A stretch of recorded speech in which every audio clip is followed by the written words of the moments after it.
Why I Like the Hospital by Tony Hoagland. This poem, written by Tony Hoagland, is a satirical take on the present day societal norms.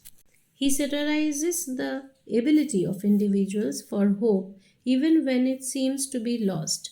People have a strange habit of finding ways to look strong even when they are not. In short, we can say that the speaker here says that he likes the hospital because it is the only place where people are supposed to express their inner feelings without shame, discomfort, where they don't have to pretend and can show carefree attitude, where they can be their real self. And it also shows how people in the hospitals, how the patients and their relatives or their loved ones are left alone by their families, how each person suffers here in silence yet is still connected with everyone around. The first four lines, because it is all right to be in a bad mood there, slouching along through the underground garage, riding wordlessly on the elevator with the other customers, staring at the closed beige doors like a prison wall. So the poem starts with a gloomy mood and it shows that how on a bad day, how people have a bad day because they are in a hospital, they are surrounded by people and they are traveling through the closed beige doors, which is the prison wall. It actually is the elevator in which they are going up from the garage, from the underground garage to upstairs. So, expressing negative emotions, grief, and pain, suffering, these are all accepted when you are in a hospital. And that is why the speaker likes the situation, the scenario, the environment of a hospital where one is free to be his own self. And be it the worst of emotions and feelings, but he has every right to express it, and one does not have to wear a desperate smile or an intentional smile in the public to hide his inner feelings, which is a usual practice in our contemporary society. So, people are free to embrace their unhappiness throughout the day and slouch and be depressed and drag themselves and do whatever they feel like carelessly, being unaware or being deliberately unaware of anybody or anything around. And here, all the people, the patients and their relatives, anybody might be there who are in the hospital.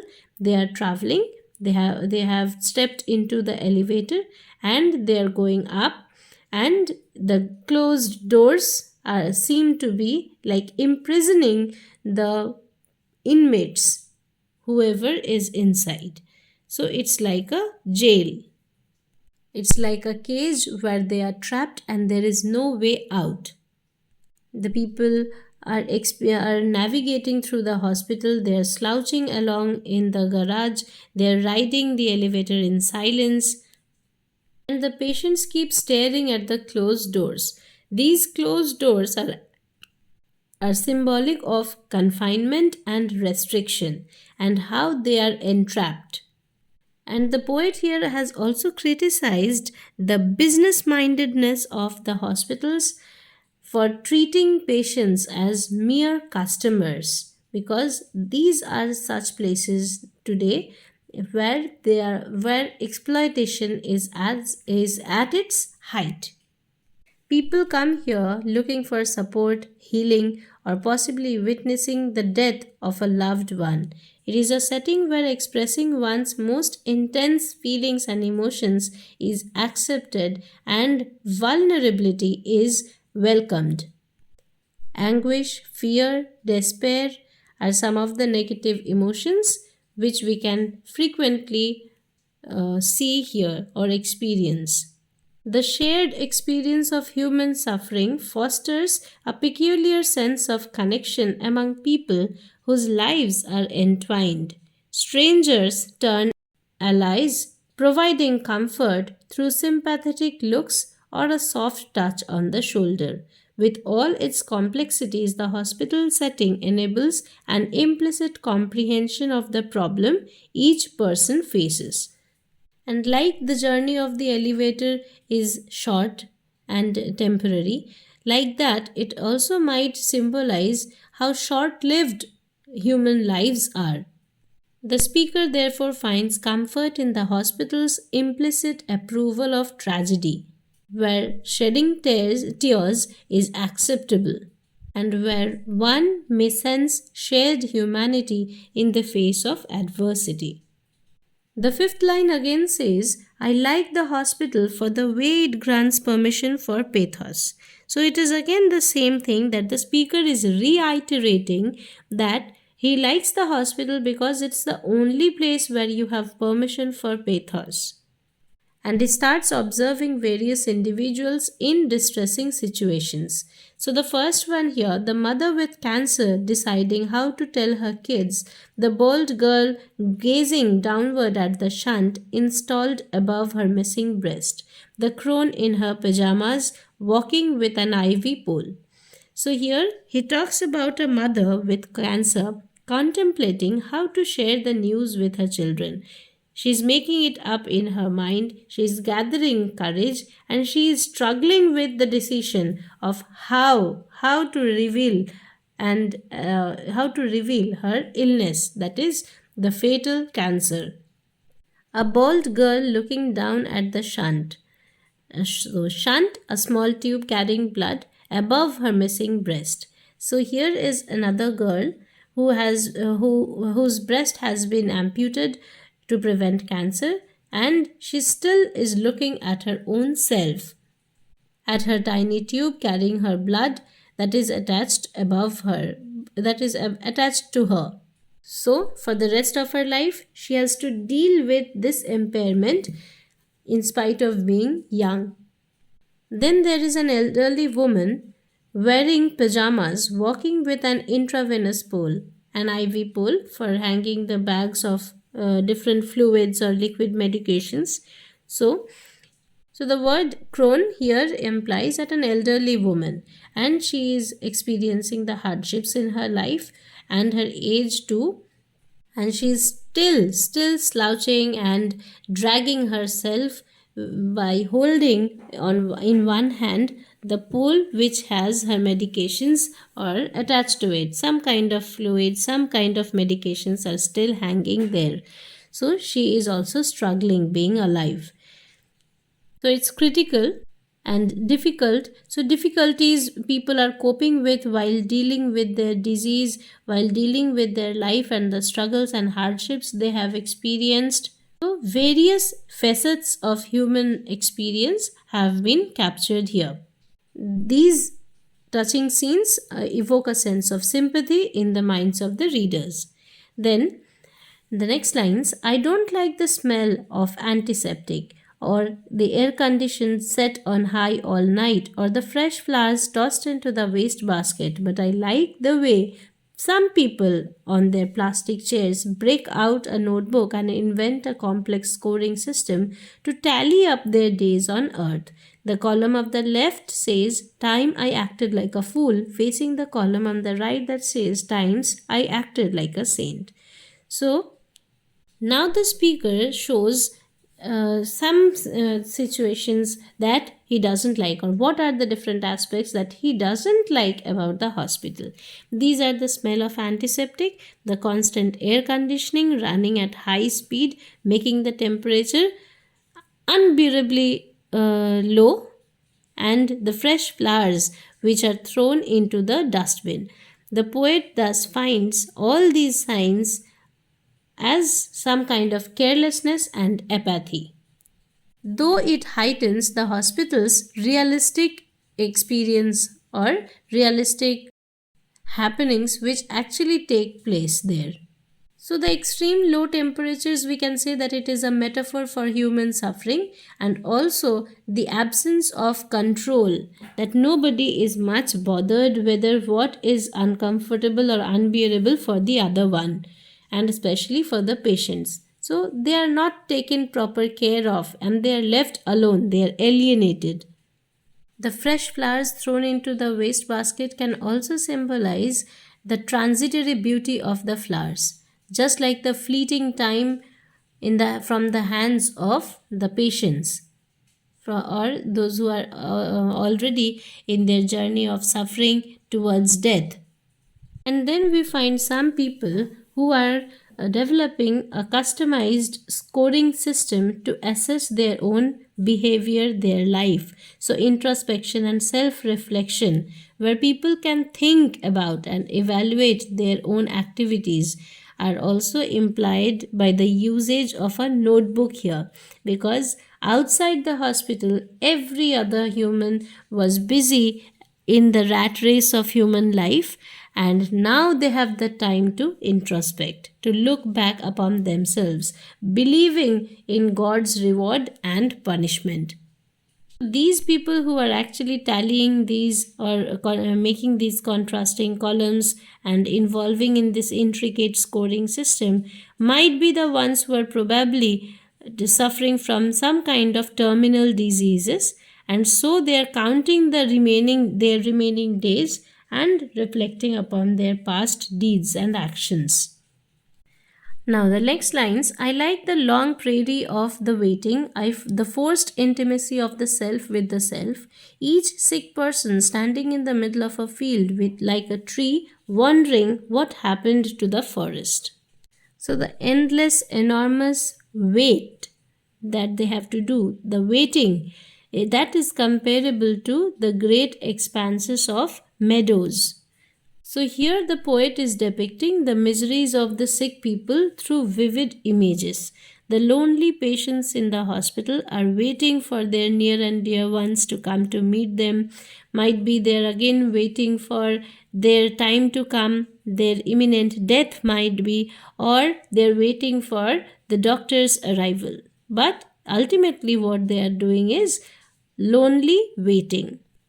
Each sick person is like a tree, like a single tree, like a sole, single, alone tree, standing in the middle of a vast field, isolated from the rest of the forest. Alienated and ignored by their families, probably, by their loved ones. So, this represents the fact that the patient is reflecting on the situation of his life and feels cut off from the society at large or the community to which he belonged before. So, in a way, it's also symbolic that people are left alone with their thoughts and reflections, and time seems to drag on and on. However, the poet says that he likes how the constant waiting of the patients even forces them into self intimacy, introspection, and self reflection. For instances, he likes how the lonely patients talk with one another and with themselves, with their own selves. And though they are surrounded by people who might be going through the same similar experiences, yet they are distant, detached, like a tree wondering about the same struggles and experiences of everyone around. Now, and once I saw a man in a lime green dressing gown hunched over in a chair, a man who was not yelling at the doctors or pretending to be strong or making a murmured phone call to his wife, but one sobbing without shame, pumping it all out from the bottom of the self, the overflowing bilge of helplessness and rage, a man no longer expecting to be saved. The speaker now recalls a specific encounter with a man wearing a lime green dressing gown. He was bent down in a chair, unlike others who may put up a disguise of strength or frustration. This man was openly sobbing without shame. Being a grown up man, being an adult, he still was sobbing and sobbing in public shamelessly. So he was not bothered about his feelings being expressed so publicly. He releases his helplessness and rage, accepting that he may not be saved anymore. So, this shows that this patient has been diagnosed with some terminal disease and has no hope of recovery. So he is expressing his innermost feelings without shame, as the hospital is the only place where one can express one's mind, one's heart so openly without the fear of getting judged or being judged. So, unlike others, he was not yelling at any medical staff or acting overtly resilient in the fact of his illness, in the face of his illness, but he had surrendered, he had accepted his death or his disease, his struggles, his plight, and he accepted it. He wasn't even softly discussing his ailment with his wife, wasn't going soft with his emotions, but he was openly wailing and crying out his heart without being worried about social expectations or censure. He was expressing his true emotions, which he had been holding in all along. So he was at ease enough to express his feelings in an unrestricted manner, free from social pressure or condemnation. This shows that he was having a very private and emotional moment in spite of being out in the open and releasing his bottled up feelings. So right now he has this individual has arrived at a point of time where he no longer needs no longer needs any outside help or redemption, and he just has his own self to comfort him even when there is no comfort that can be derived, for he is suffering from, and for his death is quite imminent and he knows it. So frustration, rage, hopelessness all culminated into his wailing out, his crying. But if you looked, you could see that he was holding his own hand in sympathy, listening to every single word, and he was telling himself everything. So here the speaker now addresses the readers directly using the word you. He draws our attention to the fact that the patient was actually consoling himself, supporting himself, trying to provide himself the sympathy, the courage that he required at that time. So, how lonely he is that he doesn't have anybody around and he has to be his own self help. And as there was no one else to hold his hands and sympathize with him and say some comforting words at least, and the man was talking to himself and listening to every single word he was himself uttering. There was nobody else to care for him. So, such a pathetic situation, utter loneliness is highlighted here. And the stark reality of the modern day society is depicted and criticized, that how we are surrounded by many, yet we are alone. It emphasizes the man's capacity to look within himself for comfort and understanding and take responsibility for his own situation.